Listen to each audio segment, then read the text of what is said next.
Bismillahirrahmanirrahim. Alhamdulillahi Rabbil Alameen. Wassalatu wassalamu ala Sayyidil Anbiya'i wal Mursaleen wa ala Ahli Baytihi at-Tayyibin at-Tahirin al-Ma'sumin. واللعنة الدائمة على أعدائهم أجمعين من يوم عداوتهم إلى قيام يوم الدين. قال أمير المؤمنين علي بن أبي طالب عليه الصلاة والسلام: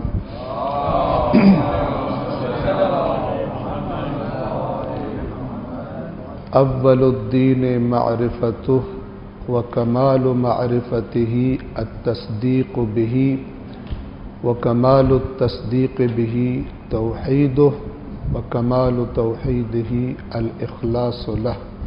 صلوات پڑھیے محمد وآل محمد.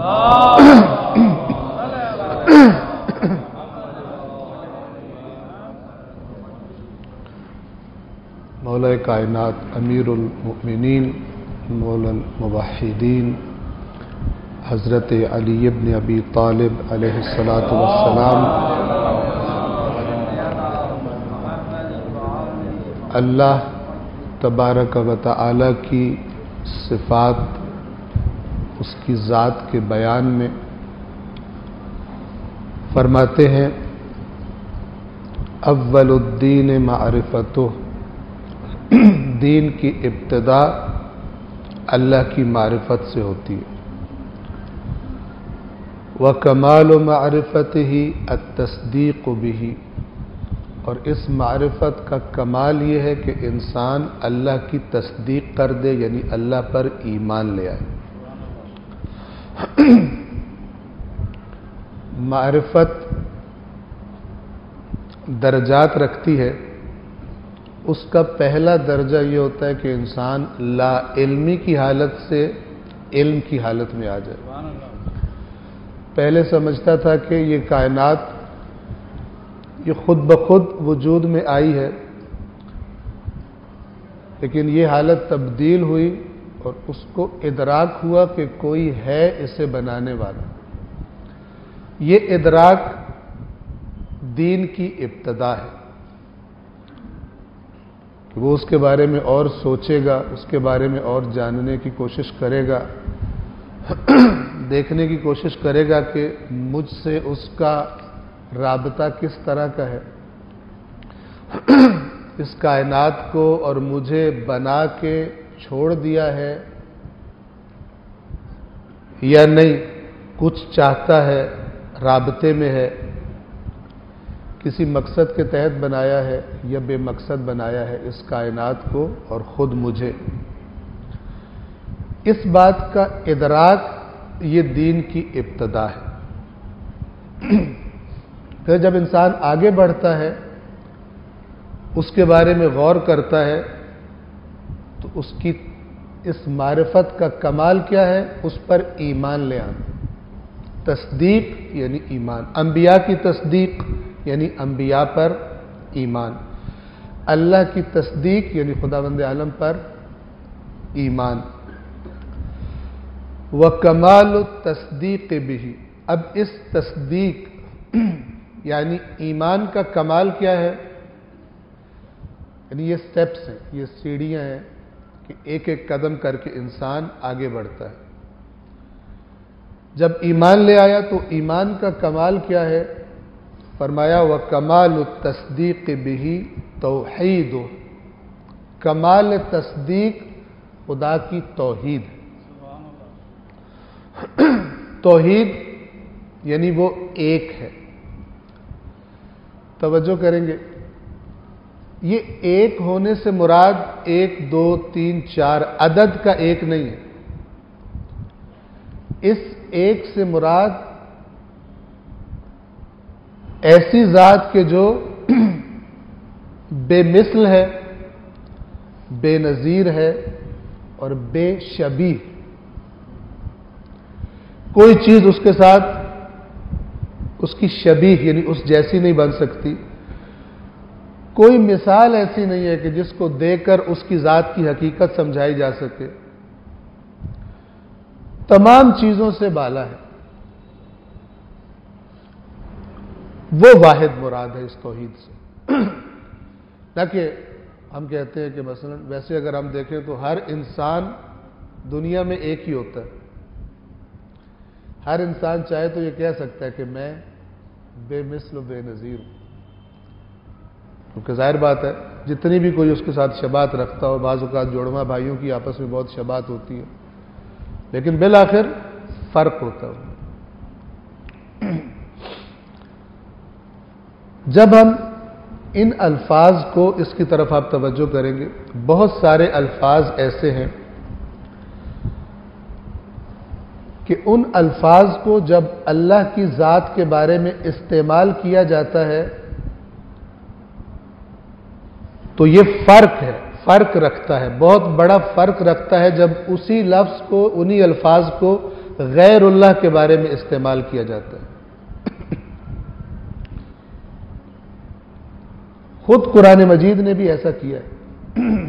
لفظ کریم، لفظ رؤوف، لفظ رحیم اللہ نے اپنے لیے بھی استعمال کیا، رسول اللہ کے لیے بھی استعمال کیا.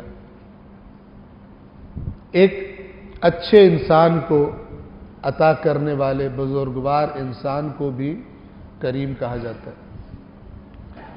بس کیا فرق ہوگا؟ کریم جب اللہ کے بارے میں استعمال ہوگا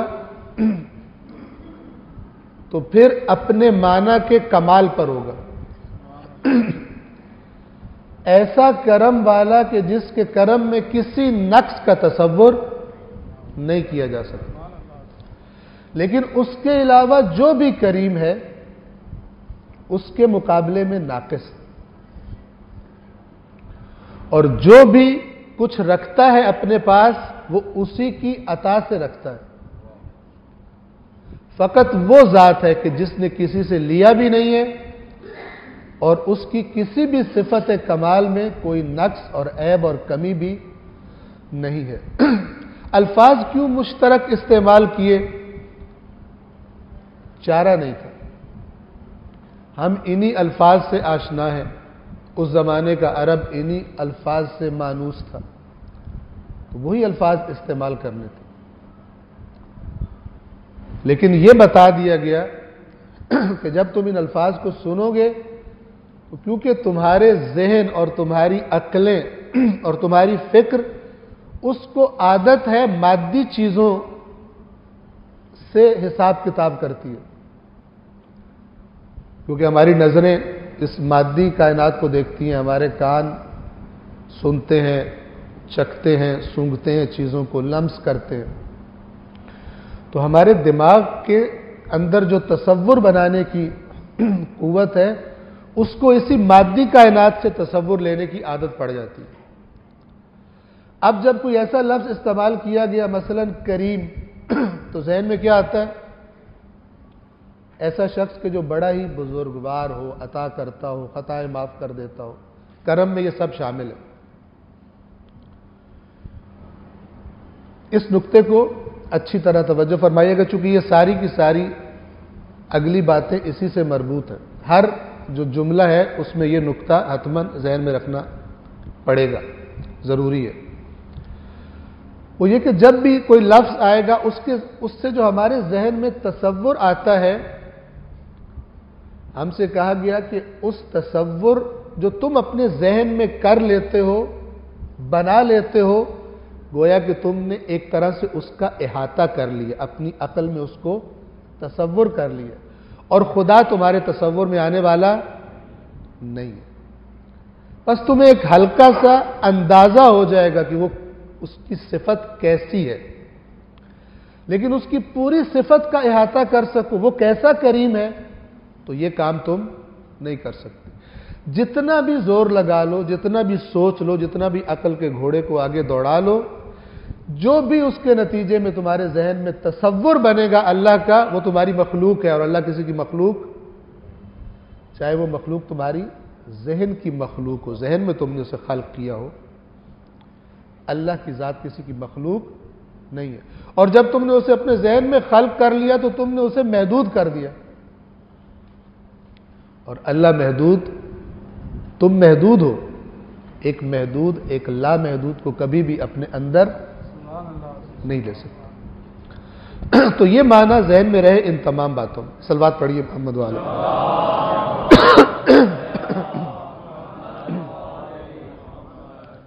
یہ میں عرض کرتا چلوں کہ چونکہ ذات خدا کے بارے میں اور صفات خدا کے بارے میں بات ہے، تو حتیٰ کہ جب انسان ایک دینی مدرسے میں بھی، خود ہم لوگ بھی اور طلاب بھی جب ان باتوں کو پڑھتے ہیں تو ان کے لیے بھی بھاری ہوتا ہے، کیونکہ ہم تصور کر نہیں سکتے. جو تصور کرتے ہیں وہ ناقص ہوتا ہے، وہ صرف ذہنوں کو قریب کرنے کے لیے ہوتا ہے. غیر مادی خداوند عالم مادے سے بنا ہوا نہیں ہے، جیسے کہ بعض لوگ خداوند عالم کے جسم کے قائل ہو گئے. قرآن کریم نے ایک آیت میں فرمایا الرحمن علی العرش استوى. عرش کہتے ہیں تخت کو. رحمان تخت پر استوا، وہ کہتے ہیں تخت پر جیسے بادشاہ بیٹھتا ہے، اللہ بھی ساری کائنات بنا کے ایک تخت پر بیٹھ گیا. اس کا مطلب ہے کہ اللہ ایک جگہ بیٹھا ہے، دوسری جگہ پر جہاں وہ نہیں بیٹھا وہاں پر وہ نہیں ہے. فرمایا تم یہ سمجھے ہو غلط سمجھو. خدا کے بارے میں بیٹھنا، کھڑے ہونا، لیٹنا یا کوئی اور حالت جو تم اپنے بارے میں سمجھتے ہو، یہ ساری حالتیں کہاں سے ہمیں پتہ چلی؟ اپنے جیسے انسانوں کو دیکھ کر. یہ انسان کھڑا ہوا ہے، یہ انسان بیٹھا ہوا ہے، یہ انسان لیٹا ہوا ہے. تو کسی نے سمجھا کہ اللہ بھی عرش پر ایک تخت لگا ہوا ہے، جیسے بادشاہ تخت پہ بیٹھتا ہے اور وہاں سے بیٹھ کے حکومت چلاتا ہے، اللہ بھی ایک تخت پر بیٹھا ہوا ہے. فرمایا کہ یہ تمہاری اپنی مخلوق اللہ. یہ جو فرمایا الرحمن علی العرش استوى، یہ جملہ بولا تاکہ بتائے کہ خداوند عالم اس پوری کائنات پر مسلط ہے. جیسے ایک بادشاہ کا جو تخت ہوتا ہے وہ علامت ہوتا ہے، جو تخت پہ بیٹھا ہے یعنی اس کا حکم چلتا ہے. تو یہ بتانا مراد ہے، نہ کہ کوئی لکڑی کا یا کسی اور چیز کا بڑا خوبصورت تخت بناؤ جس پر اللہ تبارک و تعالی بیٹھا. صلوات پڑھیے محمد والے.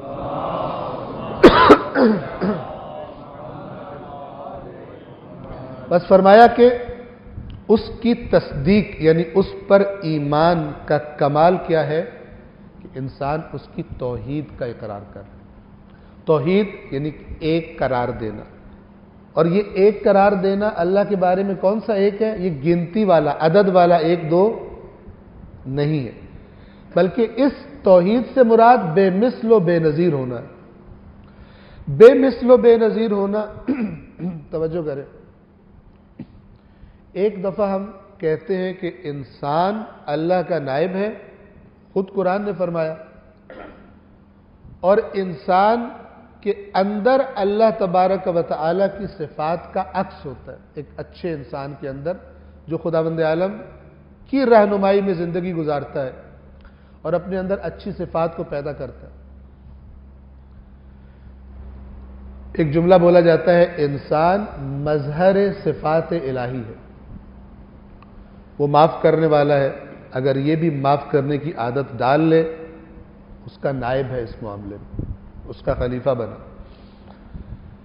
اگر وہ اپنے غضب کو، غصے کو پی جاتا ہے اور فوراً سزا نہیں دیتا، یہ صفت اگر انسان میں آ گئی تو گویا کہ خدا سے قریب ہو گیا. اس اعتبار سے انسان کو کیا کہا جاتا ہے؟ مظہر صفات الہی، نائب الہی. انی جاعل فی الارض خلیفہ، میں زمین میں اپنا نائب قرار دینے جا رہا ہوں. لیکن کوئی بھی مخلوق، تمام اولیاء، تمام انبیاء، رسول اللہ، اہل بیت اطہار، کسی بھی مخلوق کو کسی بھی جہت سے، کسی بھی صفت میں خدا کے برابر قرار دے دینا، گویا کہ آپ نے خدا کی توحید کو ترک کر دیا. آپ نے کہا ایک نہیں دو عالم ہیں. مثلا اگر ہم کہیں کہ فلان کا علم، فلان نبی کا علم خدا جتنا ہے، تو آپ نے دو خدا بنا لی، صفت کے اعتبار سے دو ایسی ہستیاں قرار دے دی کہ جو برابر علم رکھتی۔ اگر آپ کہیں قدرت کے اعتبار سے کوئی خدا جیسا ہے، اگر آپ کہیں رحمت کے اعتبار سے کوئی خدا جیسا ہے، تو آپ نے توحید کو آلودہ کر دیا، خراب کر دیا، ناقص کر دیا، گویا کہ آپ توحید کے قائل نہیں رہے۔ توحید کیا ہے؟ توحید یہ ہے کہ کوئی بھی اس جیسا نہیں،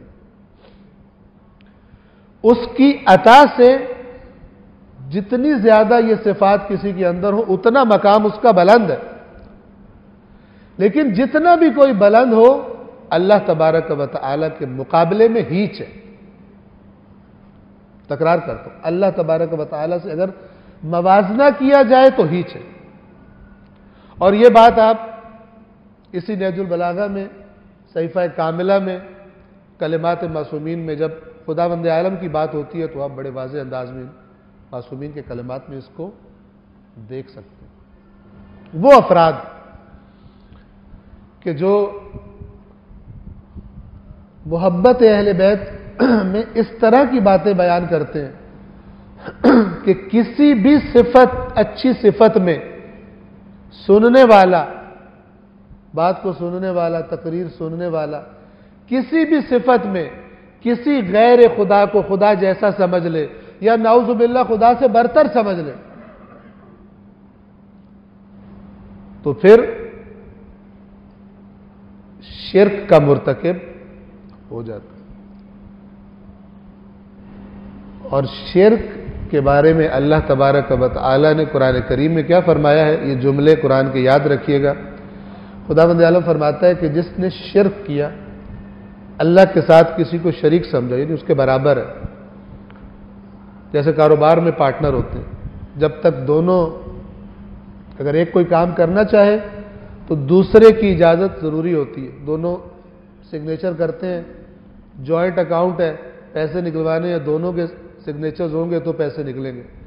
اگر کوئی سمجھے کہ اللہ کے ساتھ کوئی دوسرا اس طرح سے شریک ہے کہ جب تک اس کی اجازت نہ ہو خدا نہیں کر سکتا، یہ مشرک ہے۔ اور قرآن مشرک کے بارے میں کیا کہتا ہے؟ جو خدا کے ساتھ جس نے شرک کیا فقد حرم علیہ الجنہ، اللہ نے جنت نامی چیز اس پر حرام کر دی، جس نے خدا کے ساتھ کسی کو شریک۔ اور فرمایا کہ ان اللہ لا یغفر ان یشرک بہ، یقیناً اللہ اسے معاف نہیں کرے گا کہ کوئی اس کے ساتھ شریک بنایا جائے، وہ شریک برداشت نہیں کرتا۔ وَيَغْفِرُ مِن دُونَ ذَلِكَ لِمَن يَشَاءُ، شرک کے علاوہ جو اس کی مشیت ہوگی وہ معاف کر دے گا، لیکن جو شرک ساتھ لے کر آیا تو خدا نے اعلان کر دیا کہ اسے معاف نہیں کروں گا۔ دین اسلام کی ابتدا، بنیاد توحید سے ہوتی ہے، ورنہ میں نے کل بھی عرض کیا تھا کہ مشرکین مکہ کہتے تھے ہم خدا کو نہیں مانتے، کہتے تھے مانتے ہیں، لیکن اس کے ساتھ شریک قرار دیتے تھے۔ مشرکین مکہ آخرت پر اعتقاد نہیں رکھتے تھے اور کہتے تھے یہ فرشتے اللہ کی بیٹی ہیں، یہ شفاعت کریں گے قیامت کے دن، اعتقاد رکھتے تھے، لیکن اس اعتقاد کو قرآن مجید نے باطل قرار دیا۔ ان سے کہا کہ یہ آخرت پر اعتقاد ہی نہیں رکھتے۔ غور کریں، کافر کہہ رہے ہیں ہماری آخرت میں یہ اللہ کی بیٹیاں شفاعت کریں گی، فرشتے، لات، عزا، منات جن کے نام رکھے ہوئے تھے، یہ سارے مؤنث ہیں، یہ کہتے تھے ہماری شفاعت کریں گی۔ شفاعت کہاں کریں گی؟ آخرت میں۔ اللہ نے کہا یہ آخرت پر ایمان ہی نہیں رکھتے، چونکہ ایمان اسے کہتے ہیں کہ جو حقیقت پر ایمان ہو۔ من گھڑت چیز پر ایمان رکھا ہے، وہ آپ نے نام رکھ لیا اس کا۔ مثلا آپ کے سامنے کرسی پڑی ہے، اس چیز کی حقیقت کرسی والی ہے، آپ کہے میرا ایمان ہے کہ یہ میز ہے، اس ایمان سے کرسی کی حقیقت بدل نہیں جائے۔ میرا ایمان ہے کہ قیامت کے دن حتماً یوں ہوگا، جب تک اللہ کی کتاب اس ایمان کی تصدیق نہ کرے یہ ایمان نہیں ہے، یہ من گھڑت افسانہ ہے۔ توجہ فرما رہے ہیں؟ اس میں سنجیدگی کی ضرورت ہے۔ وکمال التصدیق بہ توحید، اور اس کے تصدیق، اس پر ایمان کا کمال اس کی توحید ہے، وکمال توحیدہ الاخلاص لہ، اور توحید کا کمال ہر چیز کو اس کے لیے خالص قرار دے دینا۔ اس میں اخلاص اعتقاد، اس میں اخلاص عمل سب شامل۔ اخلاص اعتقاد، عقیدے کا اخلاص کیا ہے؟ وہی جو پہلے عرض ہو چکا کہ اللہ تبارک و تعالی کا کوئی مثل، کوئی شبیہ، کوئی ہمسر اور برابر نہیں ہے۔ توجہ فرمائیں اس جملے کی طرف، جو شخص بھی کسی اور کو اللہ کے جیسا سمجھتا ہے، یعنی سمجھتا ہے میں خدا کو مانتا ہوں لیکن اس نے وہ حقیقی خدا کو نہیں مانا ہوں، اپنے تصور والے خدا کو مانا ہوا جو کہیں سے اس نے سن سنا کے لے لیا، تو جو اس خدا کو مانتا ہے در حقیقت وہ اصل خدا کو نہیں مان رہا، کسی اور کو مان رہا، اس کو بھی توحید والا مومن نہیں کہا جائے گا۔ کمال توحید ہی الاخلاص لہ، کمال توحید یہ ہے کہ انسان اپنی ہر چیز کو، ہر کام کو، اپنے اعتقاد کو، اپنے عمل کو خالصتاً اللہ تبارک و تعالی کے لیے قرار دے۔ سمجھانے کے لیے عرض کروں، بہت نچلی سطح کی مثال دے کر، کہ جب انسان کوئی عبادت کرتا ہے تو ہم نیت کیا کرتے ہیں عبادت کی؟ قربتاً الی اللہ۔ خوب توجہ فرمائیے، نماز میں ہم نیت کیا کرتے ہیں؟ مثلا 4 رکعت نماز عشاء پڑھتا ہوں واجب، قربتاً الی اللہ۔ اگر آپ نماز اس لیے پڑھیں کہ اللہ کے لیے پڑھ رہا ہوں، اسی نیت سے جس کے لیے خدا کے لیے پڑھ رہا ہوں، رسول اللہ کے لیے بھی پڑھ رہا ہوں، یہ نماز باطل ہو جائے گی۔ کوئی بھی عبادت، اس کی نچلی سطح کی مثال کیا ہے؟ جو انسان مثلا کسی کو دکھانے کے لیے نماز پڑھے۔ عام طور پہ یہ ہو جاتا ہے کہ انسان اگر تنہائی میں گھر میں نماز پڑھنے لگے تو جلدی سے ڈھیلی ڈالی، بغیر تاکیبات، بغیر تسبیح، بغیر جلدی جلدی نماز پڑھی اور اپنے کام میں لگ گیا۔ لیکن وہی جب 4-5 اور افراد بیٹھے ہوئے تھے جن کی نظروں میں انسان کی ایک شخصیت اور ایک مقام ہے، تو پھر کہتا ہے کہ تھوڑی سی بہتر نماز پڑھوں۔ اگر اس طرح پڑھی جس طرح اکیلے میں پڑھتا ہوں تو یہ کہیں گے یہ تو ایویں ہی ہے۔ تو ان کی ایویں سے بچنے کے لیے اللہ کے سامنے ایویں ہو جاتا ہے، یعنی اللہ تبارک و تعالی کا لحاظ کم ہے اور اپنے جیسے 3-4 آدمیوں کا لحاظ زیادہ ہے۔ اپنی شخصیت کو ان کے سامنے بنانے کو زیادہ بڑا سمجھتا ہے، اللہ کے سامنے اپنی شخصیت کو محفوظ رکھنا کم اہمیت دیتا ہے۔ نچلے درجے کا یہ شرک ہوتا ہے۔ بتائیے شرک جسے شرک جلی کہتے ہیں اور شرک اکبر کہتے ہیں وہ نہیں ہوتا کہ انسان کھلم کھلا کہہ کے اللہ کے ساتھ یہ بھی نہ دانستہ عادتاً غلطی سے انسان ایسا کر دیتا ہے۔ جب بھی ایسا ہو، یعنی یہ بھی ایک ٹیسٹ ہے انسان کا، اگر انسان دیکھنا چاہتا ہے کہ اللہ کے ساتھ میرا رابطہ کیسا ہے اور خدا کا مقام میری زندگی میں کتنا ہے، تو دیکھے کہ تنہائی میں اللہ والا کام کیسے کرتا ہوں اور لوگوں میں اللہ والا کام کیسے کرتا ہوں۔ نام میں نے اس کا اللہ والا کام رکھا ہوا ہے، لیکن جب صرف اللہ والا کام ہو، صرف وہ دیکھ رہا ہو تو کس طرح ہوتا ہے، اور جب اللہ اور لوگوں والا ہو جائے تو پھر کیسے ہو جاتا ہے؟ جب لوگ ساتھ ہو جائیں تو زیادہ طاقتور ہو جاتا ہے کام، زیادہ خوبصورت ہو جاتا ہے، اور اگر صرف اللہ دیکھنے والا ہو تو کام ڈھیلا ڈالا ہو جاتا ہے۔ آپ نے نماز پڑھی صرف اللہ کی خاطر، قربتاً الی اللہ۔ آپ نے روزہ رکھا، قربتاً الی اللہ۔ آپ حج پہ جانے لگے ہیں، قربتاً الی اللہ۔ آپ زیارت امام حسین پر جا رہے ہیں، کیا نیت ہوگی؟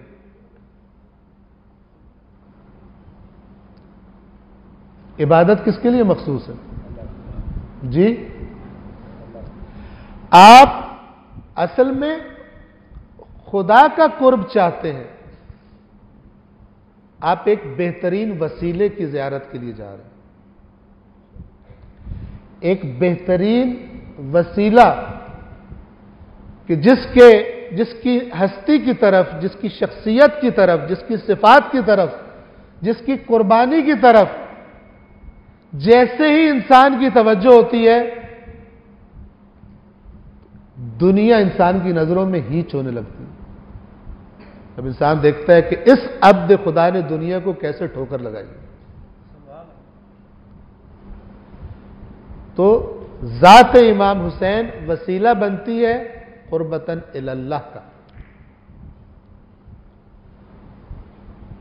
اگر کوئی شخص کہے کہ نہیں اللہ کے لیے نہیں، صرف امام حسین کے لیے، تو کام خراب ہوگا۔ توجہ فرمائیں، اللہ کے لیے نہیں، صرف امام حسین کے لیے، تو آپ نے وہ کام کیا کہ جس سے امام حسین منع کرنے آئے تھے۔ تمام انبیاء، تمام ائمہ، ان کا بنیادی ترین کام کیا ہے؟ خدا سے غافل بندوں کو خدا کی طرف متوجہ کرنا، خدا سے دور بندوں کا ہاتھ پکڑ کر خدا کے ہاتھ میں دے دینا، اللہ سے کنیکٹ کرنا، مخلوق کو خالق سے ملا دینا، یہ ان کا کام ہے۔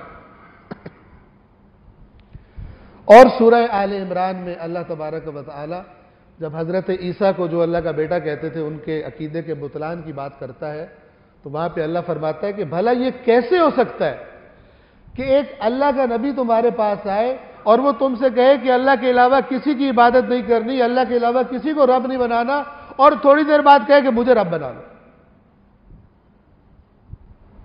اور پھر قرآن کہتا ہے کیا تمہیں ایمان کے بعد وہ کفر کا حکم دے گا؟ قرآن کی آیت ہے، رسول پاک سے فرمایا گیا افغیر اللہ ابغی ربا، اے رسول ان سے کہیے تو کیا میں اللہ کے علاوہ کسی کو رب بنا لوں؟ وَهُوَ رَبُّ كُلِّ شَيْءٍ، جبکہ حقیقت یہ ہے کہ وہی ہر چیز کا رب ہے۔ اب کوئی چیز لفظ رب کے مشترک استعمال کی وجہ سے، عربی زبان میں اس کا استعمال غیر اللہ کے بارے میں لفظ رب کا استعمال ہوتا ہے، جیسے میں نے باقی الفاظ کی مثال دی، لفظ رب کا مثال بھی غیر اللہ کے بارے میں ہے عربی زبان میں، لیکن قطعاً بھی اس معنی میں نہیں ہے جس معنی میں اللہ رب ہے۔ حضرت عبد المطلب ابرہہ سے ملنے گئے جس کے آدمیوں نے ان کے اونٹ پکڑ لیے تھے، وہ سمجھا کہ اس لیے ملنے آئے ہیں کہ مکے والوں کی جان کی امان مانگنے آئے،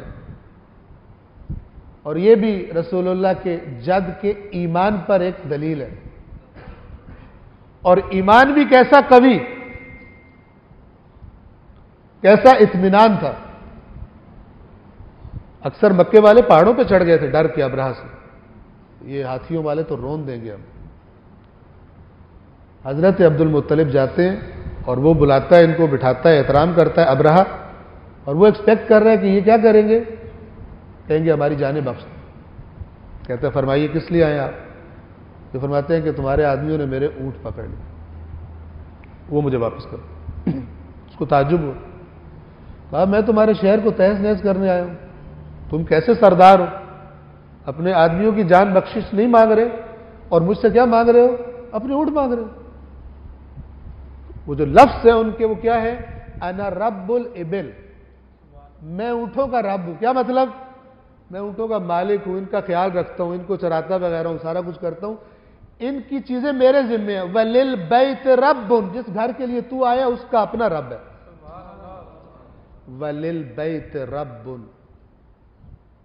اب حضرت عبد المطلب اپنے آپ کو اس رب کے برابر نہیں سمجھ رہے۔ قرآن نے بھی لفظ رب غیر اللہ کے بارے میں استعمال کیا، لیکن اس معنی میں نہیں کیا کہ جو رب، جیسے رسول پاک کے بارے میں بالمؤمنین رؤوف رحیم، اور اپنے بارے میں بھی رؤوف رحیم، انک انت الرؤوف الرحیم۔ رسول پاک کے بارے میں فرمایا کہ مومنوں پر رؤوف اور رحیم ہے، تو رسول پاک کا رؤوف ہونا اور اللہ کا رؤوف ہونا فرق ہے۔ اللہ کا رحیم ہونا، رسول اللہ کا رحیم ہونا فرق ہے۔ اصلاً مخلوق کا موازنہ کرنا خدا سے یہ غلط کام ہے، اور اس طرح سے فضائل بیان کرنا کہ اللہ سے مقابلہ کروانا، یہ دین سے لوگوں کو دین کی سرحد کے پاس دھکیلنے کے برابر ہے۔ جب اللہ کا نام آتا ہے تو صرف ایک چیز جچتی ہے مخلوق کو، اور وہ ہے تواضع اور انکساری اور جھک جانا، نہ کہ میرا مقابلہ کراؤ اللہ سے۔ یہ مزاج اور یہ انداز ہی باطل ہے، اور اس سے انسانوں کو، مومنین کو خود سے ہوشیار اور خبردار رہنا چاہیے۔ آپ کو کسی بھی معصوم کے کلام میں یہ نہیں ملے گا جس میں وہ اپنا مقابلہ اللہ کے ساتھ کر رہے ہیں، اللہ ایسا ہے تو میں بھی ایسا ہوں۔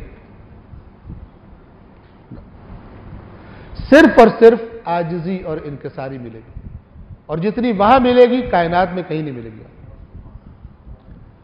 اور یہی اس کی معرفت کی علامت ہے۔ جتنی زیادہ اس کی معرفت، یعنی گویا اس کی عظمت کو آپ زیادہ جانتے ہیں، تو جتنی اس کی عظمت بڑھتی گئی اتنا اپنا اس سے چھوٹا ہونا بھی آپ پر واضح ہوتا گیا، اتنا زیادہ۔ ایک دنیا داری کی مثال دیتا ہوں۔ فرض کریں میرے پاس کچھ بھی نہیں ہے، میں غریب آدمی ہوں، تو مجھے کوئی کہتا ہے کہ وہ ایک سیٹ ہے، اس سے جا کے اگر کہو تو تمہاری ہیلپ کر دے گا، تو میں سیٹ صاحب کے پاس جاتا ہوں، کسی سے پوچھتا ہوں سیٹ کے پاس ₹1,00,000 ہے، یعنی اس کی جو ساری ویلتھ ہے ₹1,00,000 بنتی ہے، تو کہے گا ہاں 1,00,000 ہے، تو میں کہوں گا پیسے ہیں اس کے پاس بس۔ پھر میں کہوں کہ وہ اگر سے کہے 1,00,000 سے زیادہ ہے، وہ کتنی ہے؟ 10 لاکھ ہے، کہ ہاں 10 لاکھ۔ میں تھوڑا سا اور اپنے آپ کو کمتر فیل کروں گا، وہ کہے اس سے بھی زیادہ ہے، میں کہوں کتنی ہے؟ کروڑ ہے۔ چلتی جائے بات، چلتی، جیسے جیسے رقم بڑھتی جائے گی، ارب آ جائے گا، خراب آ جائے گا، اتنا اتنا میں نیچے لگتا جاؤں گا، اتنا اتنا میں سوچوں گا میں نے بات کتنے احترام سے کرنی ہے۔ یہ تو اتنا بڑا سیٹ ہے کہ جو میرے تصور سے بھی باہر ہے۔ تو جیسے جیسے مد مقابل کی عظمت واضح ہوتی جاتی ہے، اپنا تو انسان کو پتا ہوتا ہے کہ میں کیا ہوں، اس کا نہیں پتا ہوتا۔ تو جس مخلوق کی خالق کے بارے میں معرفت جیسے جیسے بڑھتی جاتی ہے، اتنی اتنی انکساری کا شکار ہوتا جاتا ہے، نہ کہ مقابلے پہ آ جاتا ہے۔ بعض لوگ اس طرح تقاریر میں بیان کرتے ہیں جیسے اللہ تبارک و تعالیٰ بھی نعوذ باللہ محتاج ہے، حالانکہ بچپن سے رٹی ہوتی ہے سورہ اخلاص، سورہ توحید، اللہ الصمد۔ صمد کا معنی کیا ہے؟ اس کا معنی کرتے ہیں بے نیاز، جسے کسی کی ضرورت نہیں ہے۔ یہ آدھا معنی ہے اس کا، کمپلیٹ معنی نہیں ہے۔ باقی آدھا کیا ہے؟ آدھا یہ کہ اللہ کسی کا محتاج نہیں ہے، اور اس کا دوسرا ہاف کیا ہے؟ باقی جو کوئی بھی ہے اسی کا محتاج ہے، باقی جو کوئی بھی ہے اللہ کا محتاج ہے، رسول اللہ سے لے کر باقی تمام مخلوقات تک۔ اشہد ان محمدن عبدہ، عبد کیا ہوتا ہے؟ نوکر، غلام۔ مولا کائنات کیا فرماتے ہیں؟ فخر کرتے ہیں اس پر، میرے فخر کے لیے بس ہے کہ میں تیرا بندہ ہوں، میں تیرا، اور ابھی میں ممبر پہ بیٹھ کے بندے کو اللہ کے مقابلے پہ لے آؤں، اللہ کو محتاج قرار دے دوں، جب تک بندہ سگنیچر نہیں کرتا اللہ نہیں ہل سکتا، نعوذ باللہ۔ یہ کفر اور شرک ہے۔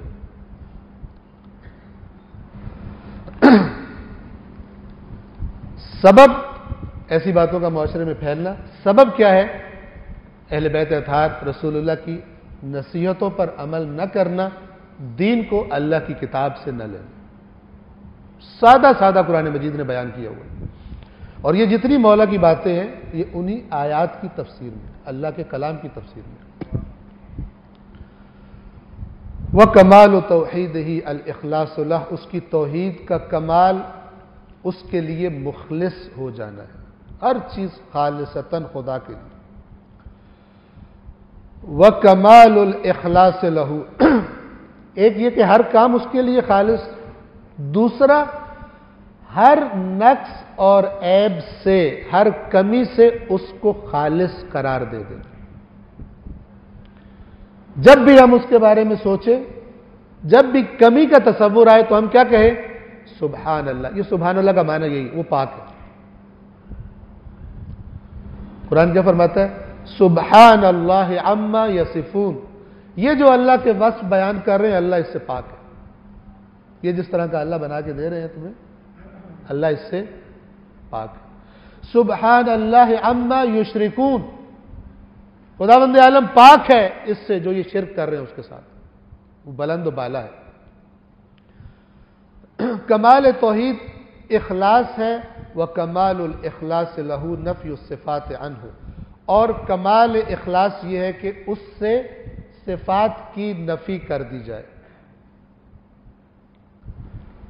پہلے میں یہ عبارت پڑھ لوں آپ کے سامنے، پھر اس کا وضاحت جو ضروری ہے آپ کی خدمت میں عرض کرتا ہوں۔ وَكَمَالُ الْإِخْلَاصِ لَهُ نَفْيُ الصِّفَاتِ عَنْهُ، اور اس کے اخلاص کا کمال، اس کے لیے اخلاص کا کمال یہ ہے کہ ہم صفات کی نفی کر دیں۔ کون سی صفات کی نفی؟ ان صفات کی نفی جو ہمارے اندر ہے، یعنی جس طرح ہمارے اندر صفات ہیں اس طرح اللہ کے اندر صفات ہیں۔ ہماری صفات ہم سے جدا ہو سکتی ہیں، ہماری ذات اور چیز ہے اور صفات اور چیز ہے۔ اللہ کی ذات اور ہے، صفات اور ہے، اس سے اللہ کو پاک قرار دے دیں۔ مثلا آج میرے اندر قدرت ہے، کل ہو سکتا ہے بیماری کی وجہ سے قدرت مجھ سے جدا، میں رہوں گا، میری ذات باقی ہے لیکن وہ میری صفت مجھ سے جدا ہوگی۔ آج میرے پاس علم ہے، کل کسی وجہ سے میں جاہل ہو جاؤں، میری مثلا عقل کسی حادثے کے نتیجے میں چلی جائے، سب کچھ بھول جاؤں، جیسے بعض لوگ یادداشت گم کر بیٹھتے ہیں کسی حادثے کے نتیجے میں۔ تو مخلوق کی جو صفات ہیں، انسان کی جو صفات ہیں مثلا، وہ جدائی کے قابل ہیں، جدا ہو سکتی ہیں انسان سے، یعنی ذات اور ہے، صفات ذات سے الگ کوئی چیز ہے۔ لیکن جب اللہ کی بات ہوتی ہے تو ہم کہتے ہیں نفی صفات، یعنی اپنے جیسی صفات کی نفی کرنا۔ یہ سوچنا کہ جیسے میں کچھ سیکھتا ہوں تو میرے علم میں اضافہ ہو جاتا ہے، اللہ کے علم میں بھی اضافہ ہوتا ہے۔ ہم کہیں گے خدا اس سے پاک ہے۔ یہ مولا کیوں فرما رہے ہیں؟ اس لیے کہ ہم، ظاہر بات ہے، جب ہم سوچیں گے تو اپنی طرح سوچیں گے، اپنی محدودیت میں سوچیں گے، تو محدودیت والا سوچیں گے۔ مولا فرما رہے ہیں کہ جو تم سوچو اس کی صفات کے بارے میں، جان لینا کہ وہ صفات اس کی نہیں ہے۔ اب ہم تصور نہیں کر سکتے کیونکہ اپنے علم کے بارے میں جو میرا تصور ہے وہ اس کو میں اپنے ذہن میں اپنے آپ سے جدا کر سکتا ہوں، لیکن مولا فرماتے ہیں کہ خدا کا علم کی مثال دے رہا ہوں، کوئی بھی اللہ کی صفت، خدا کا علم کوئی الگ چیز نہیں ہے اس کی ذات سے کہ جدا ہو سکے۔ اس کی ذات مجموعہ ہے، اس کی ذات علم ہے، اس کی ذات قدرت ہے، اس کی ذات حیات ہے۔ یہ ساری صفات اس کی ذات ہے، نہ کہ اس کی ذات سے جدا کوئی چیز ہے۔ توجہ فرمائیں۔ وَكَمَالُ الْإِخْلَاصِ لَهُ نَفْيُ الصِّفَاتِ عَنْهُ، کمال اخلاص یہ کہ اس کی صفات کی بھی نفی کر دو، یعنی کوئی الگ چیز آتی ہے اس میں اضافہ ہوتی ہے، ایڈ ہوتی ہے، وہ مرکب بن جاتا ہے۔ پہلے اللہ تھا بغیر علم کے، اب علم کے ساتھ مرکب ہو گیا۔ پہلے اللہ کو یہ نہیں پتا تھا، اب یہ اس کی ذات میں اضافہ ہوا، تو یہ کوئی چیز اللہ میں گویا کہ ایڈ ہوئی، اضافہ ہوئی، اس کی نفی، یہ کمال اخلاص ہے۔ کیوں کمال اخلاص ہے؟ پھر مولا اس کی گویا کہ دلیل دیتے ہیں۔ لشہادت کل صفت انہا غیر الموصوف، اس لیے کہ ہر صفت گواہی دے رہی ہوتی ہے کہ میں غیر موصوف ہوں۔ یعنی میرا علم کہہ رہا ہے کہ میں اور ہوں، تو اور ہے. میں اگر تیرے اندر ہوں تو تو عالم کہلائے گا، اگر میں تیرے پاس سے چلا جاؤں تو تو جاہل ہو جائے گا. اس قسم کا کوئی سسٹم اللہ کے ہاں نہیں ہے. اس میں کچھ اضافہ ہوتا ہے یا اس میں کچھ کمی ہوتی ہے. اس کا علم کامل ہے، ازل سے کامل.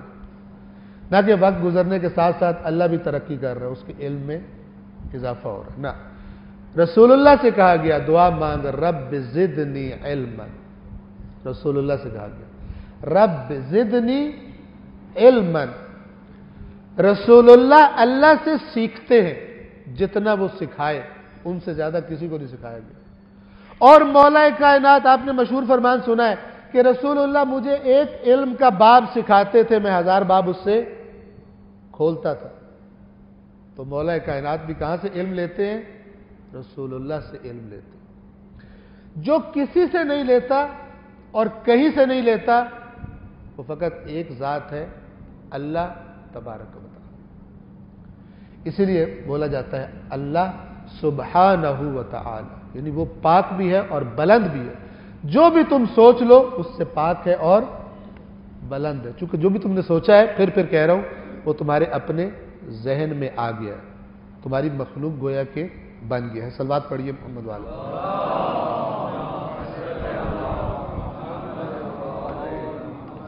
وشہادت کل موصوف انہ غیر الصفہ. اور جیسے ہر صفت یہ گواہی دیتی ہے کہ میں موصوف کے علاوہ کوئی چیز ہوں، غیر موصوف ہوں، اسی طرح ہر موصوف گواہی دے رہا ہوتا ہے کہ میں غیر الصفت ہوں. میرے اندر کوئی چیز آتی ہے تو وہ میری صفت بنتی ہے.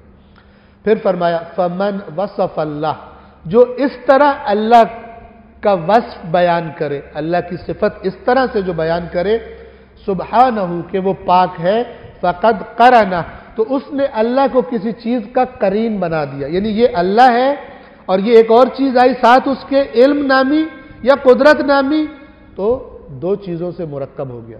جس نے اللہ کا وصف بیان کیا، اب یہ وصف بیان کرنے سے توجہ رکھیں گے کہ وصف بیان کرنے سے کیا مراد ہے؟ اپنی طرح کا وصف، یعنی اللہ الگ، علم الگ. جس نے اس طرح کیا فقد قرنہ، تو اس نے اللہ کو کسی چیز کا قرین قرار دے دیا. ومن قرنہ فقد ثناہ، اور جس نے اسے کسی چیز کا قرین بنا دیا، اس نے اس کو دو بنا دیا. دو چیزیں، ایک اللہ. دیکھیں کسی چیز میں کوئی چیز تب اضافہ ہوتی ہے کہ جب اس کی کسی کمی کو دور کر رہی. توجہ فرما رہے ہیں؟ تو جس ذات میں، اب اس کو ذرا تصور کریں، جس میں کوئی کمی نہ ہو اس میں کوئی چیز اضافہ بھی نہیں ہو سکتی.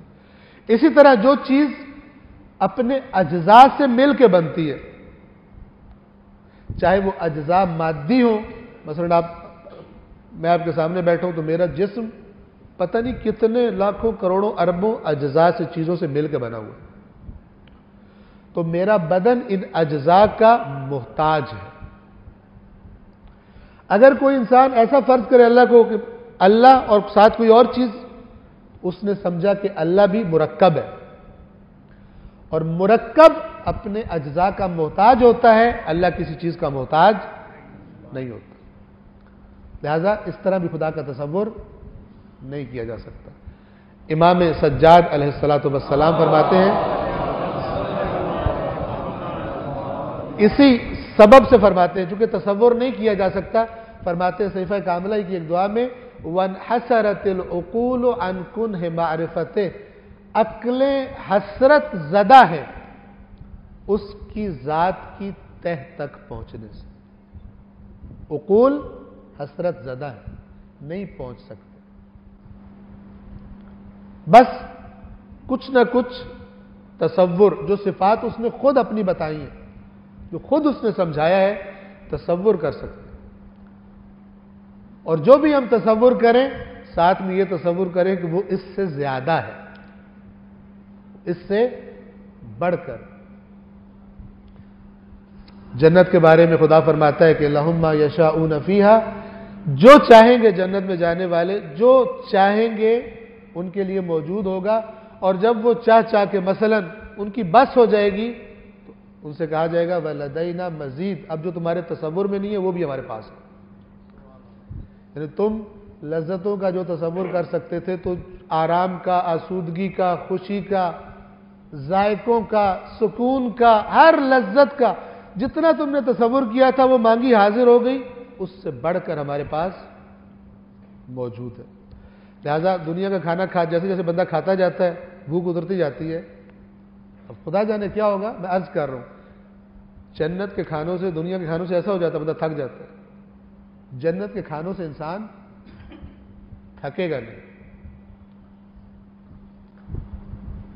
اس سے زیادہ اگر میں بیان کروں گا تو پھر توجہ دوسری طرف چلی جائے گی. ایک سلوات پڑھیے محمد والے.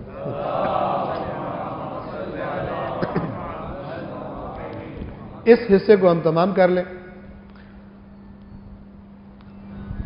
جس نے اللہ کا وصف بیان کیا اس نے اسے کسی چیز کا قرین بنا دیا، جس نے اسے قرین بنا دیا اس نے اس کو دو بنا دیا. وَمَن ثَنَّاهُ فَقَدْ جَزَّأَهُ، اور جس نے اس کو دو بنا دیا اس نے اس کے اجزاء بنا دیے، جز بنا دیے. اللہ، علم، قدرت، عفو، رحمت، یہ سارے اللہ کے اجزاء بنا دیے. وَمَن جَزَّأَهُ فَقَدْ جَهِلَ، جس نے اللہ کا جز بنا دیا وہ اللہ سے جاہل ہو گیا. جس نے جز والا اللہ سمجھا وہ جاہل ہو گیا. وَمَن جَهِلَهُ فَقَدْ أَشَارَ إِلَيْهِ، جو اس سے جاہل ہو گیا وہ پھر اس کی طرف اشارہ کرتا ہے، چاہے مادی اشارہ سمجھ کے کہ وہ بدن ہے، وہ اوپر ہے، جو اشارہ کرے وہ اوپر ہے، اس نے کہا کہ وہ نیچے نہیں ہے، حالانکہ وہ ہر جگہ ہے. جس نے کہا وہ مشرق میں ہے وہ سمجھا کہ وہ مغرب میں نہیں ہے. جس نے اس سے اشارہ کیا چاہے ہاتھ سے چاہے عقل سے، جس نے اس کی طرف اشارہ کیا فقد حدہ، اس نے اس کی حد بنا دی. یعنی جس طرح میں اشارہ کر رہا ہوں ادھر وہ ہے، جدھر میں اشارہ کر رہا ہوں ادھر وہ نہیں ہے. جب کوئی کہتا ہے کہ اللہ سے ڈرو، مثلا عام طور پہ ہمیں عادت ہوتی ہے تو عادتاً خدا نخواستہ کہنے میں کوئی ایسا مسئلہ نہیں ہے، اس کی بلندی کی وجہ سے ہم کہیں. لیکن اگر کوئی یہ سمجھے کہ اللہ اوپر ہے اور یہ سمجھے کہ نیچے نہیں ہے تو پھر اس نے کسی اور کو اللہ سمجھا ہوا ہے. وَمَن جَزَّأَهُ فَقَدْ جَهِلَ وَمَن جَهِلَهُ فَقَدْ أَشَارَ إِلَيْهِ وَمَن أَشَارَ إِلَيْهِ، جس نے اس کی طرف اشارہ کیا فَقَدْ حَدَّهُ وَمَن حَدَّهُ فَقَدْ عَدَّهُ، اور جس نے اس کی حد بنا دی اس نے پھر اس کو شمار کر لیا. کیونکہ جو ہر طرف ہو پھر وہ شمار نہیں ہوتا، وہ ایک ہی ہر جگہ پر، اور جو ایک طرف ہو پھر دوسری جگہ پر کسی دوسرے کو ہونا چاہیے. صلوات پڑھیے محمد والے.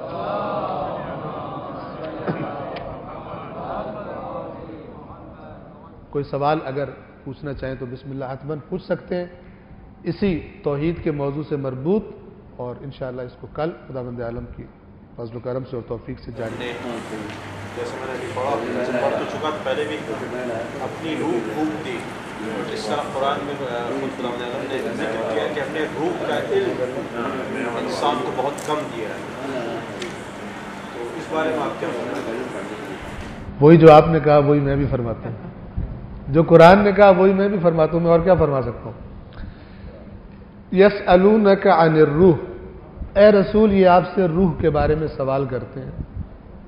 اور کتنی عجیب بات ہے کہ جو یہ مجھ سے بات کر رہا ہے وہ روح ہے. یہ تو ایک اچھا بہت ہی ہائی ٹیک روبوٹ ہے مادی بنا ہوا کہ جو اس روح کے کنٹرول میں اللہ نے دیا ہوا. جیسے آپ گاڑی میں بیٹھے تو گاڑی آپ چلاتے ہیں، وہ جو ڈرائیور ہے وہ روح ہے. لیکن کیونکہ وہ غیر مادی ہے اور غیر مادی چیزوں کا ایک الگ باب ہے، ان کی الگ آبھاس ہے، سادگی کے ساتھ ان کا تصور ممکن نہیں ہوتا. روح مادی چیز نہیں ہے، اصل انسان روح ہے، جو اہل بیت نے بتایا، جو قرآن مجید نے جتنا اشارہ کیا اتنا جواب دیا اللہ نے کہ قل الروح من امر ربی، کہہ دیجئے کہ روح میرے رب کا امر ہے.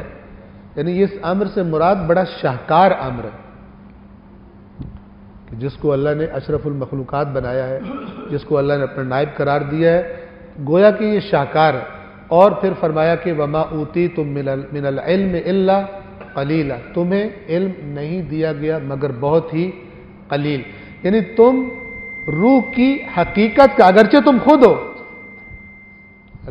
خود ہو اپنے آپ کو درک کرتے ہو. جب میں سوچتا ہوں، وہ ڈیکارٹ نے کیا کہا تھا کہ کیونکہ سب چیزوں میں شک کرو، یہ کائنات ہے جو دکھائی دے رہی ہے یا نہیں ہے، تو اینڈ اس کا کہاں پہ ہوا؟ کہا کہ کیونکہ یہ جو سوچ رہا ہے یہ تو ہے نا، کیونکہ میں سوچتا ہوں اس لیے میں ہوں، اپنا وجود ثابت کر کے پھر اس کے بعد دوسری چیزوں کے وجود کی طرف وہ چلتا ہے۔ تو خیر ہمارا یہ موضوع نہیں ہے، ہم صرف روح کا ادراک کرتے ہیں، اپنے ہونے کا ادراک کرتے ہیں۔ ہے کیسا؟ وہ زیادہ سے زیادہ ہم اس کو کیا جانتے ہیں؟ جو ہمیں شیشے میں اپنا چہرہ دکھائی دے، اور جس کی بصیرت کی آنکھ اللہ کھولتا ہے اس کو اپنی روح، نہ کہ ان آنکھوں سے اس کا چہرہ بھی دکھائی دیتا ہے، تو پھر وہ کوشش کرتا ہے کہ جتنا اس چہرے کو سنوارنے کے چکر میں رہتا ہوں، کچھ نہ کچھ اس کے چہروں کو بھی اللہ کے سامنے سنوار لوں۔ تو روح کا ادراک اس طرح یا روح کا بیان ہم نہیں کر سکتے۔ صلوات پڑھیے محمد والے۔ جو باتیں میں نے بیان کی، بعض باتیں مثلا میں سمجھتا ہوں کہ شاید ذہنوں کو کے لیے مانوس نہ ہو، کوئی بھی سوال، کوئی بھی مکس اپ اگر ذہن میں آیا ہو کہ یہ مولانا نے کیا کہا ہے تو حتماً پوچھ لیں۔ سب سے بہترین جگہ یہ ہوتی ہے کہ کیونکہ بعض اوقات بولنے والا بعض اوقات واقعی ایک پہلو میں بات کر رہا ہوتا ہے، دوسرے پہلو کی طرف اس کی توجہ نہیں ہوتی۔ اگر کسی کو سمجھنے میں کوئی اشتباہ ہو یا کوئی بھی مسئلہ ہو تو اس کا بہترین طریقہ سوال کرنا ہے کہ انشاءاللہ اس کا جواب توفیق کے مطابق دیا جائے گا۔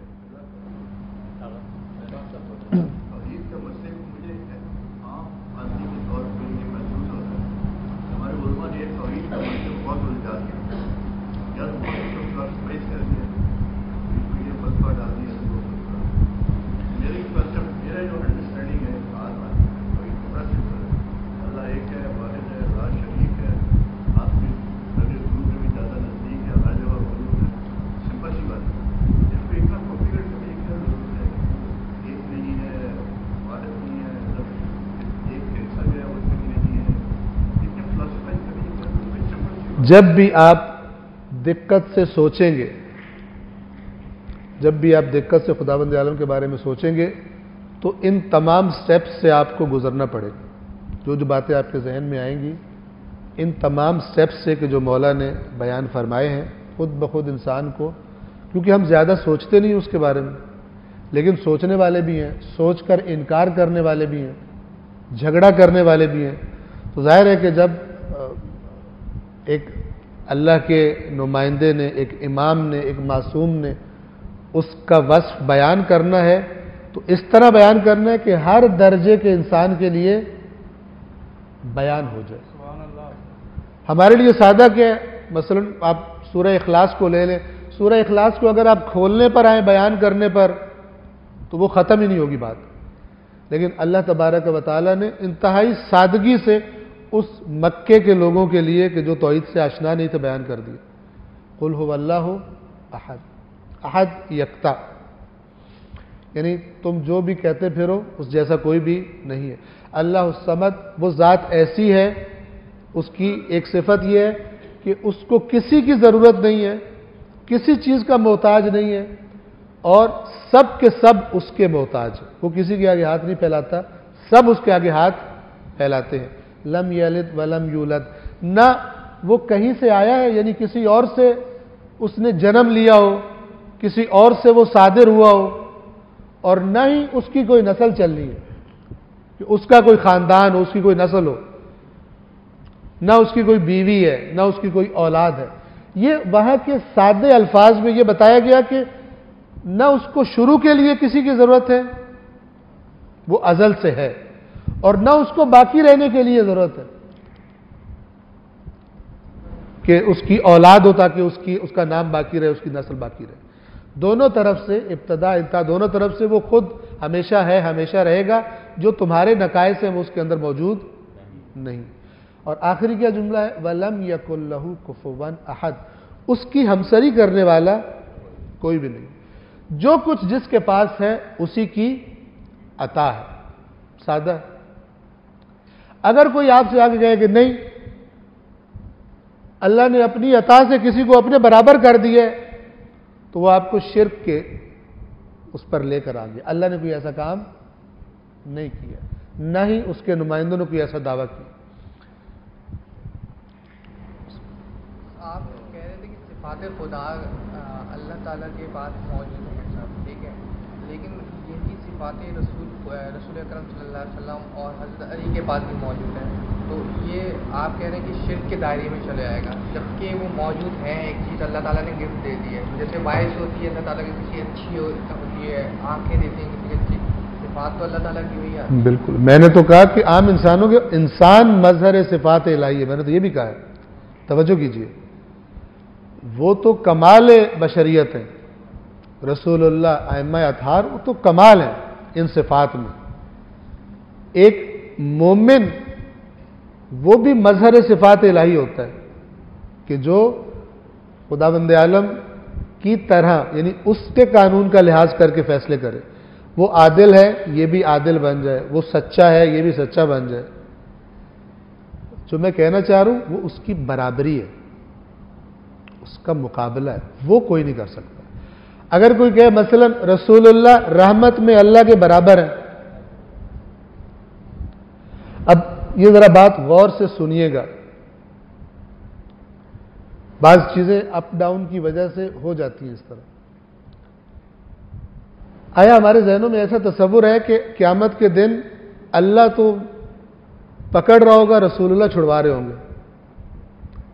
اس کا مطلب ہے رسول پاک زیادہ رحم دل، زیادہ رحمت والا، ایسا ہے یا نہیں؟ بعض لوگ لہذا اللہ سے ہمارے دل میں محبت ہی پیدا نہیں ہوتی، کیونکہ اس نے تو پکڑنا ہے، تو جنہوں نے چھڑوانا ہے ان سے زیادہ محبت ہوتی ہے۔ یہ باطل ہے۔ شفاعت حق ہے، لیکن شفاعت اسی کی رحمت ہے، اسی کی اجازت ہے، اسی نے قرار دی ہے۔ شفاعت یہ نہیں ہے کہ یا اللہ نہیں، یہاں پہ اب آپ نہیں بولیں گے، یہاں پر ہم چھڑوائیں گے، یہ نہیں ہے شفاعت۔ اور آپ آیت الکرسی پڑھتے ہیں آیت الکرسی، من ذا الذی، کون ہے؟ اب رسول پاک ہاتھ کھڑا کرے، میں ہوں یا اللہ آپ کی اجازت کے بغیر میں شفاعت کروں گا۔ یا آیت الکرسی کہ من ذا الذی یشفع عندہ الا باذنہ، کون ہے جو اس کی اجازت کے بغیر کسی کی شفاعت کرے؟ مثلا مولا فرمائے، مولا علی فرمائے کہ میں آپ کی اجازت کے بغیر کروں گا، یہ شرک ہے۔ مقام شفاعت اسی کا عطا کردہ ہے، اسی کے اذن سے ہوگا، اسی کی رضا سے ہوگا، جو اس کے بنائے ہوئے معیار کے مطابق شفاعت کی قابلیت پیدا کرے گا۔ جن کو اللہ نے شفاعت کا مقام عطا کیا ہوگا، فرمائے گا کہ آپ کو اذن ہے اس کی شفاعت آپ کریں۔ پھر جن کا رابطہ ان کے ساتھ جیسا ہونا چاہیے دنیا میں، مثلا ان کی اطاعت کی کمیاں بیشیاں رہ گئی، تو پھر وہ، اور شفاعت کے بارے میں قرآن کی آیت کیا کہتی ہے؟ الا من شہد بالحق، جو شفاعت کرے گا وہ حق پر مبنی گواہی بھی دے گا۔ اب وہ گواہی کیا ہوگی؟ ہوگی کہ ساری عمر یا اللہ یہ تیری حدود پھلانتا رہا، اب میں سفارش کر رہا ہوں۔ اس قسم کی بلینک پیپر والے کی شفاعت نہیں ہوتی۔ جس نے محنت کچھ کی ہو، کچھ نمبر کسی وجہ سے رہ گئے، اس کو گریس مارکس ملتے ہیں۔ یہ ذہن قریب کرنے کے لیے مثال ہے، نہ کہ شفاعت یہ ہے کہ وہ جو تصور ہے کہ ساری عمر ساری امت جو ہے وہ پریشان کھڑی ہوگی۔ اب یہ ساری امت سے کیا مراد ہے؟ یعنی جتنے بھی نادرہ کے ریکارڈ میں مسلمان ہیں، یہ امت آج کل کے اعتبار سے کیا ہے، جو پیدائشی مسلمانوں کے گھر میں پیدا ہوتے ہیں، وہ ساری امت کھڑی ہوگی۔ اب آپ کو پتہ ہے امت میں بھیڑیے بھی ہیں، اس امت میں تو درندے بھی ہیں، اس امت میں تو پتہ نہیں اس قسم کے فسق و فجور کرنے والے جانور موجود ہیں ایسی ہمارے پاکستان میں کہ جن سے شیطان بھی پناہ مانگنے پہ آ جائے گی، یہ جو یہ کر رہے ہیں میں نے نہیں سکھایا۔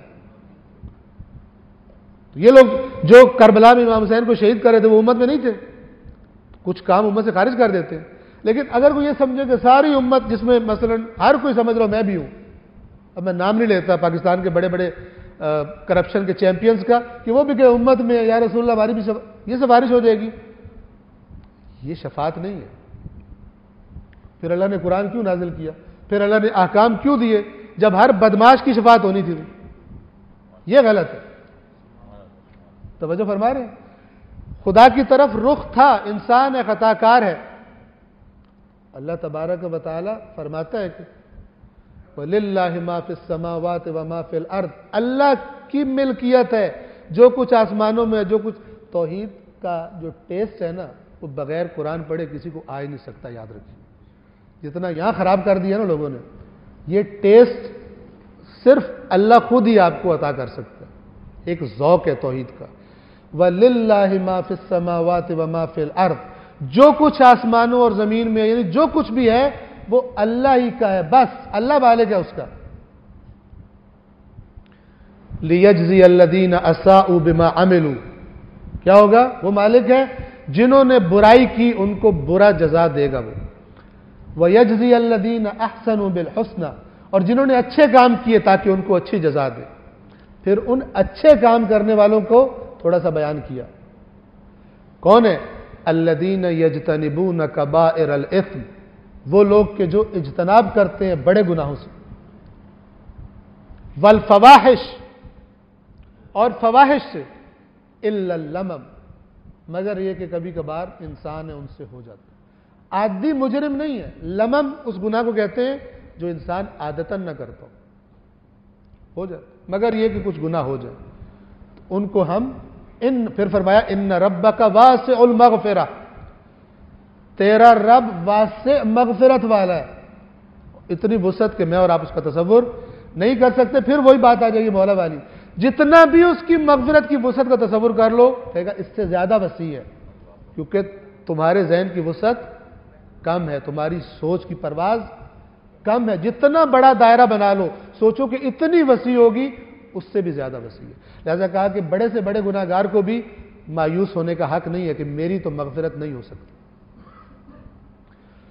تو اگر رسول اللہ رحمت للعالمین، توحید یہ ہے کہ رحمت للعالمین ہے، اللہ کے برابر نہیں ہے. رسول اللہ بھی تو اللہ کی عطا ہے، ان کی رحمت بھی تو اللہ کی عطا ہے، ان کی مقام شفاعت بھی اللہ کی عطا ہے. اب کوئی آگے کہے جو میں عرض کر رہا تھا کہ جی قیامت کے دن کیا ہوگا، رسول پاک سجدے میں سر رکھ دیں گے. اب لفظ سنیں ان کے جو بیان کرتے ہیں، نمک مرچ لگاتے لگاتے لائن سے آؤٹ ہو جاتے. سجدے میں سر رکھیں گے، اللہ تعالیٰ کہے گا سر اٹھاؤ، نہیں اٹھائیں گے. اللہ تعالیٰ کہے گا اے رسول سجدے سے سر اٹھا، نہیں اٹھائیں گے. یہ خود غلط ہے، یہ خود بہتان ہے. رسول اللہ کی بات نہ مان. اللہ پھر کہے گا سر اٹھاؤ، ٹھیک ہے. یہ اس کو قوالی میں بھی بیان کیا گیا. پھر اللہ کہے گا اچھا کس طرح آپ اٹھاتے ہیں سر؟ وہ کہیں گے پہلے میری ساری امت کو بخش دو. اللہ تعالیٰ کہے گا ساری امت بخش دو، نہ کوئی حساب نہ کوئی. قرآن نے کہا والوزن یومئذ الحق، اس دن وزن اعمال کا وزن کیا جانا حق ہے. ہم نے کہا نہیں، کلین سویپ. سارے ہنستے کھیلتے ناچتے کودتے جناب جنت میں داخل ہو جائیں گے، اللہ اللہ خیر. باقی جو بچ جائیں گے ان کو بغیر حساب کتاب کے اٹھا کے جنت میں. غیر قرآن کیوں فرمایا اہل بیت نے کہ ہماری باتیں قرآن کے سامنے رکھو؟ ہم قرآن کے خلاف بات نہیں کرتے. جب قرآن سے بنیادیں بنا لوگے پھر کوئی جتنی بھی نمک مرچ اور اچھی ریسیپی لے کر آ جائے تمہیں کھلانے کے لیے، تم نہیں کھاؤ گے. تمہارا ذائقہ ڈیولپ ہو چکا ہوگا، تم کہو گے یہ وہ ٹیسٹ ہی نہیں ہے جو اللہ کی کتاب نے ہمیں دیا ہے، یہ وہ ذائقہ ہی نہیں ہے، لہذا ہم نہیں کھائیں گے. جتنا بھی مزیدار ہے اپنے پاس رکھ. اب تو خرید کے کھاتے ہیں، اب تو خرید کے کھاتے ہیں. اللہ کے بارے میں اللہ کی مرضی خرید لی، اللہ کی مرضی کے خرید لی کچھ تو مومنین نے اس کی وضاحت کے بارے میں. اللہ کی مرضی. اب ایک مرضی ہے جو ہم مرضی کا اردو میں معنی لیتے ہیں، ایک ہے خدا کی رضا خرید لینا. اس رضا خریدنے سے یہ مطلب ہے کہ اللہ تعالیٰ نے اس کے بعد فرمایا ہے کہ اتھارٹی میں نہیں ہوں، رضا کے معاملے میں اتھارٹی آپ ہیں. جی تو پھر آپ کی عبادات کی نیت ساری وہ ہونی چاہیے تھی کہ میں 2 رکعت نماز پڑھتا ہوں، چونکہ رضا تو مولا علی نے لے لی ساری. اب اللہ تو ریٹائر اس معاملے میں. یہ غلط ہے. وَمِنَ النَّاسِ مَن يَشْرِي نَفْسَهُ ابْتِغَاءَ مَرْضَاتِ اللَّهِ وَاللَّهُ رَءُوفٌ بِالْعِبَادِ. اللہ اپنے بندوں پر نہ کہ اتھارٹی اب شفٹ ہو گئی، اب اللہ کوئی فیصلہ نہیں کرے گا، اب مولا نے فیصلے کرنے. ایسا نہیں ہے. یہ نہیں ہے کہ خدا نے مولا کائنات نے اپنی جان، یہ تو اللہ نے مومنوں کے بارے میں کہا ہوا ہے، ان اللہ اشترى من المؤمنین انفسهم، اللہ نے مومنوں سے ان کی جانیں خرید لی ہیں. پھر اس خریدنے میں اس خریدنے میں کیا فرق ہے؟ دیکھیے فضائل میں اور اللہ کے قرب میں اور مقام میں کوئی ان کی خاک پا کے برابر بھی نہیں ہے. کوئی بشر سوچ نہیں سکتا ان کے مقام تک پہنچنے کا. لیکن کسی معاملے میں اللہ تعالیٰ کو ہم نعوذ باللہ کہہ دیں کہ وہ اب اس نے بس کر دی اور اس کا عمل دخل نہیں ہے، اب ختم ہو چکا ہے، یہ بات ٹھیک نہیں ہے. یعنی اپنی جانیں دے کر اللہ کی رضا خرید لیتے ہیں، اللہ کی رضا کے خریدار ہیں. یہ خریداری وہ نہیں ہے کہ یہ وہ خریداری نہیں ہے کہ آپ مجھے مثلا 200 روپیہ دیں اور یہ کتاب آپ لے لیں، اب اس کتاب پہ میرا رائٹ ختم ہو گیا، اب آپ اس کو جیسے مرضی استعمال کریں. یہ نہیں ہے. صاحب اقتدار اللہ کی ذات. اگر اس کا یہ معنی لیا جائے کہ ہجرت کی رات مولا سوئے، توجہ فرمائیں، مولا رسول پاک کے بستر پر سوئے کہ کوئی دنیا کا بشر اس مقام کا مقابلہ نہیں کر سکتا، نہ سوچ سکتا ہے اس کا، اور خدا کی رضا کے خریدار بنے. اس کے بعد کیا ہوا؟ اس کے بعد اگر وہ معنی جو یہ بیان کیا جائے، اس کے بعد کیا ہونا چاہیے تھا؟ اس کے بعد مولا علی پھر نماز نہ پڑھتے، کیونکہ نماز تو اللہ کے قرب اور اس کی رضا کے لیے ہوتی، اور وہ رضا تو ساری کی ساری آ گئی، اب کس لیے پڑھ رہے ہیں؟ اس کے بعد عبادات کا رخ بھی سب کے سب چونکہ رضا مولا کے پاس ہے، پھر مولا کی رضا حاصل کرنی. تو یہ پھر وہی اللہ کو ایک سائیڈ پہ کر کے اور اختیار اور اقتدار اللہ کے کسی نبی کو کر دینا، اللہ کے کسی ولی کو کر دینا، یہ مزاج قرآن کے بالکل برعکس ہے. اور یہ معنی نہیں رکھتا، اگر انسان سوچے تو معنی نہیں رکھتا. خداوند عالم نے سب کچھ سپرد کر دیا. جی بسم اللہ.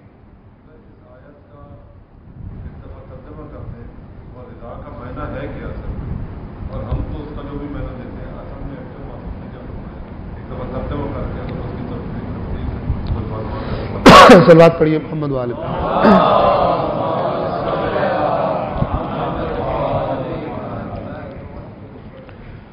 بسم اللہ الرحمن الرحیم. وَمِنَ النَّاسِ، اور لوگوں میں سے.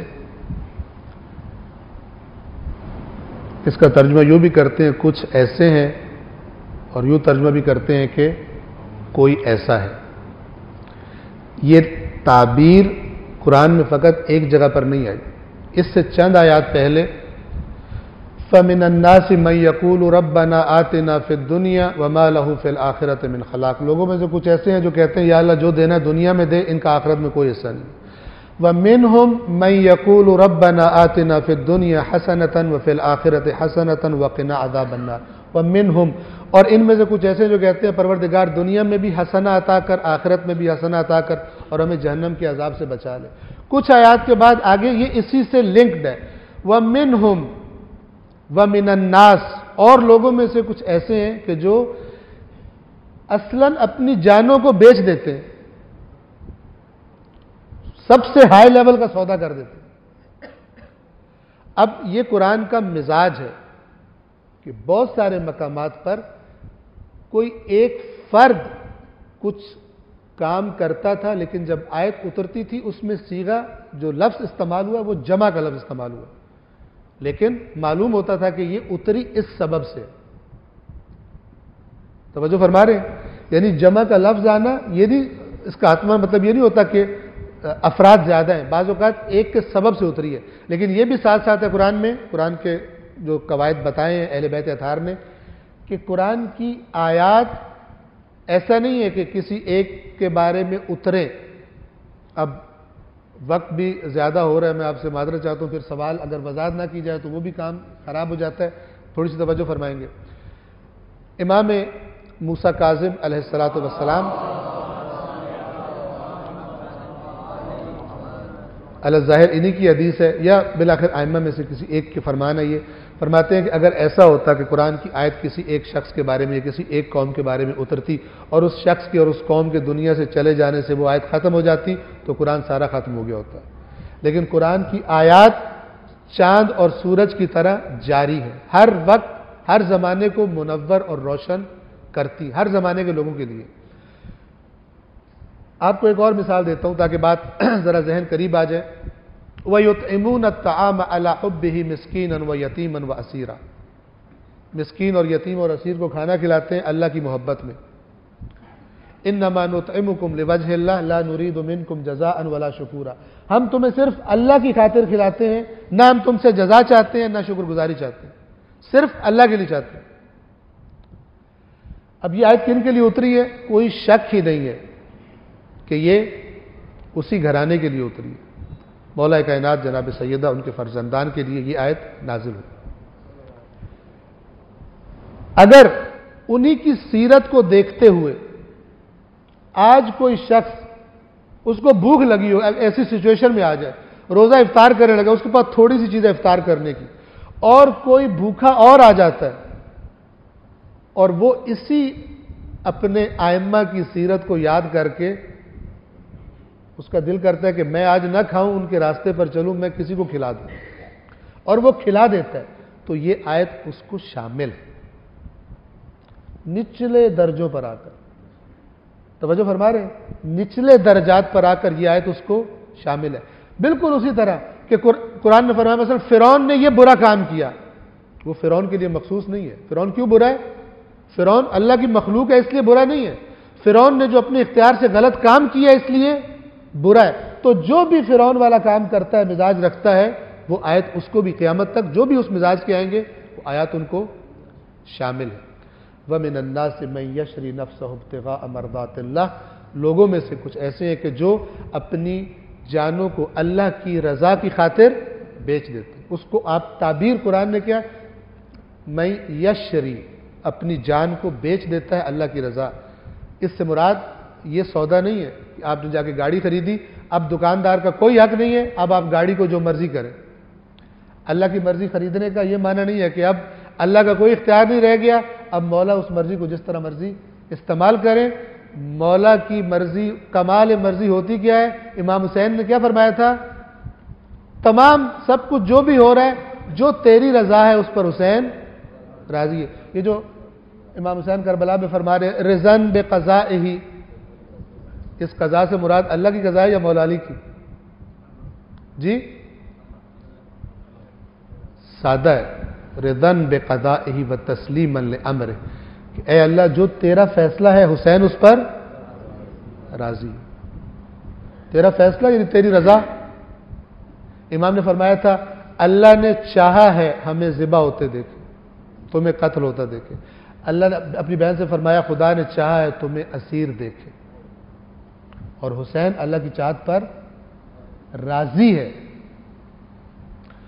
لوگوں نے اپنے اختیار سے حالات ایسے بنا دیے کہ مجھے یہ راستہ چلنا پڑے گا، میں یہ راستہ چلوں گا۔ خداوند عالم جو بھی فیصلہ کرے حسین اس پر راضی ہے۔ صلوات پڑھیے محمد والا۔